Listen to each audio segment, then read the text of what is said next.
Tu es la cible de rumeurs ou de médisances? Tu as une décision à prendre et cette décision risque de te faire mal. Mais c'est nécessaire si tu veux arrêter de faire du surplace. Ça, c'est la première mauvaise nouvelle. S'il y en a une première, c'est qu'il y en a une deuxième. Et la deuxième mauvaise nouvelle, c'est que tu auras un deuil à faire.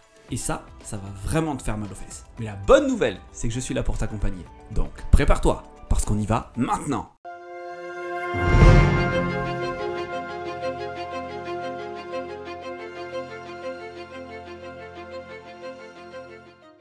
Hello, chers héros, chères héroïnes, ici Lishan, formateur, coach, spécialiste de l'accompagnement de l'hypersensibilité. J'espère que la force est avec toi aujourd'hui. Tu es la cible de médisances et de rumeurs. Ça parle dans ton dos. Et en plus, ce sont des personnes qui étaient proches de toi auparavant. Ouais, je sais, c'est super dur. Le pire, c'est qu'elles n'ont même pas le cran de te dire les choses en face, tu apprends ça par message interposé. Ce qui ne te laisse même pas l'opportunité de savoir ce qu'il se joue vraiment et de comprendre pourquoi tu es devenu tout d'un coup le bouc émissaire. Impossible pour toi de poser cette simple question qui permettrait de tout éclaircir. Qu'ai-je fait qui t'a dérangé? Ou qu'est-ce qui te dérange dans mon comportement? Vas-y, dis-moi. Et non, les gens disent du mal et toi, eh ben tu n'y peux rien.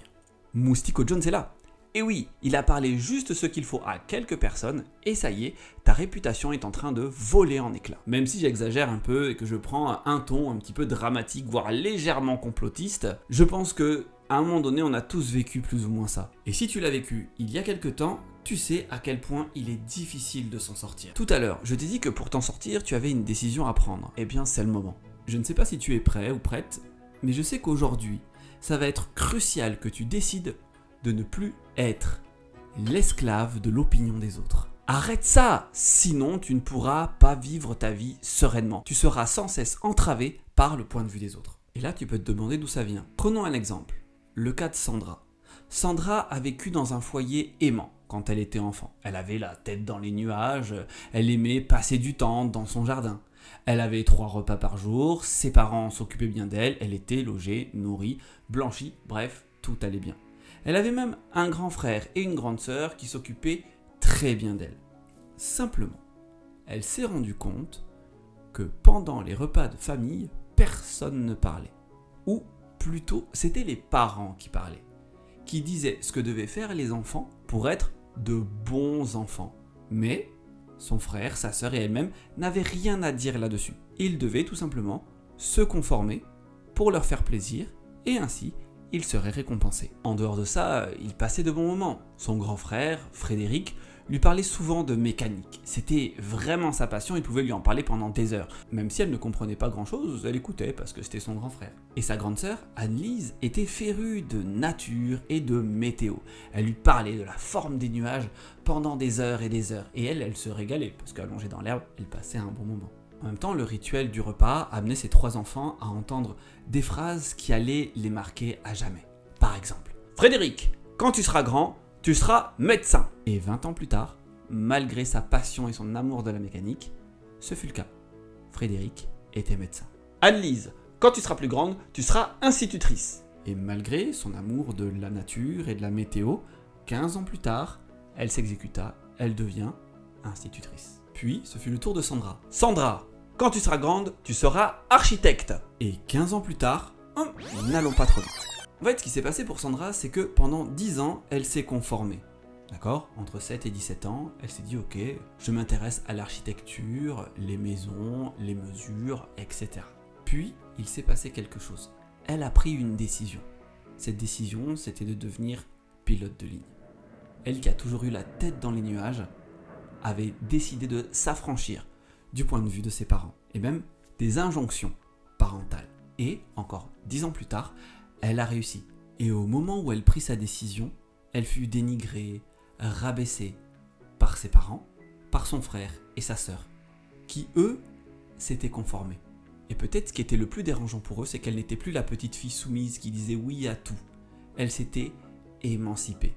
Et malgré les médisances, et malgré qu'elle soit devenue le mouton noir de la famille, Sandra, aujourd'hui, vole de capitale en capitale sur des vols long courrier et découvre plein de lieux et de personnes extraordinaires. Le but ici, ce n'est pas de jeter la pierre aux parents. C'est simplement de se rendre compte que parfois, dans ta vie, il sera nécessaire de faire preuve de courage. Et l'opposé du courage, ce n'est pas la peur dans ce cas-là. En réalité, ça va être le conformisme. Et ce qui est encore plus dommageable, c'est d'aller jusqu'au bout de ce conformisme tout en étant coupé de son élan du cœur. Et le plus triste, c'est que c'est même pas le pire. Il y a des personnes qui vont tellement à fond dans ce conformisme qu'elles en deviennent perfectionnistes.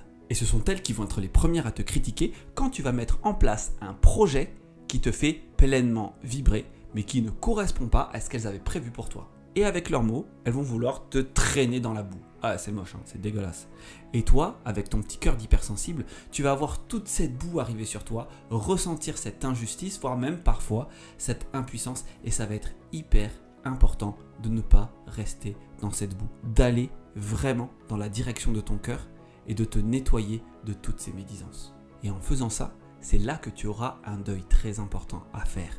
Le deuil d'une possible addiction. Parce qu'après avoir choisi de ne plus être esclave de l'opinion des autres, tu devras faire le deuil de l'addiction à l'approbation des autres. Parfois, pour se sentir pleinement inclus dans un groupe, on va chercher l'approbation des autres. Et on peut devenir accro à ça. Parce qu'en tant qu'hypersensible, on peut se sentir différent. Donc, si j'ai l'approbation des autres, c'est que je ne suis pas si différent et que je peux me sentir pleinement inclus, sécurisé, soutenu et protégé. Mais ça peut devenir une addiction qui va jouer contre toi. Donc sors de cette addiction, fais le deuil de cette addiction le plus rapidement possible, même si c'est dur. C'est la seule chose qui te permettra d'arrêter de souffrir quand ta réputation sera attaquée. Et garde à l'esprit que la vie, ce n'est pas un film. Le gentil ne gagne pas toujours à la fin. Toutes les personnes qui auront prononcé ces médisances à ton encontre, qui auront sali ta réputation, ne seront pas nécessairement punies à la fin. Ou en tout cas, tu ne pourras pas le voir. Et tu ne dois pas chercher à te consoler avec ça, parce que ça n'est pas entre tes mains. Inutile de fantasmer sur un châtiment divin ou karmique, ok? Parce qu'il n'y a pas de gentil et il n'y a pas de méchant. Il n'y a que des personnes avec des motivations différentes et des modes de pensée différents. Oui ou oui. Et même si tu n'es pas responsable de ce qu'on dit de toi, tu es responsable de la façon dont tu avances avec. Ça, c'est entre tes mains. Pour terminer, je vais prendre une métaphore. Si malheureusement, un jour, tu rencontres le diable, un être démoniaque, ou la personne la plus malfaisante que tu peux rencontrer sur Terre, que vas-tu faire? C'est vrai que souvent dans mes vidéos, je commence en disant « Cher héros, chère héroïne, en tant que héros ou en tant qu'héroïne, tu auras envie de combattre le diable. » Tu pourrais faire ça. Moi, je vais t'inviter à ne pas faire ça. Surtout pas. Je vais t'inviter à regarder où tu es. Parce que si tu es face au diable, c'est qu'il y a de grandes chances que tu sois en enfer.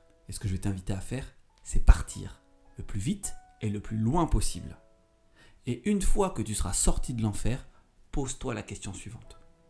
À quel moment as-tu pris le chemin de l'enfer? À quel moment as-tu pris cette décision qui n'était pas alignée avec ce qui était important pour toi et qui t'a conduit en enfer? Pose-toi cette question. Soyons clairs, n'y vois pas un jugement de ma part. C'est juste un simple constat. Il faut des jours, des semaines, des mois pour se retrouver en enfer. Ça commence par prendre une mauvaise décision, une décision qui n'est pas alignée avec toi-même, et s'y tenir coûte que coûte. Je te laisse réfléchir là-dessus. Tu connais la chanson, tu peux liker, partager, commenter, ça me fera plaisir. J'espère que ce nouveau setup te plaît. On démarre avec lui à partir d'aujourd'hui. Dans tous les cas, prends soin de toi, que la force soit avec toi, et je te dis à très vite. Salut!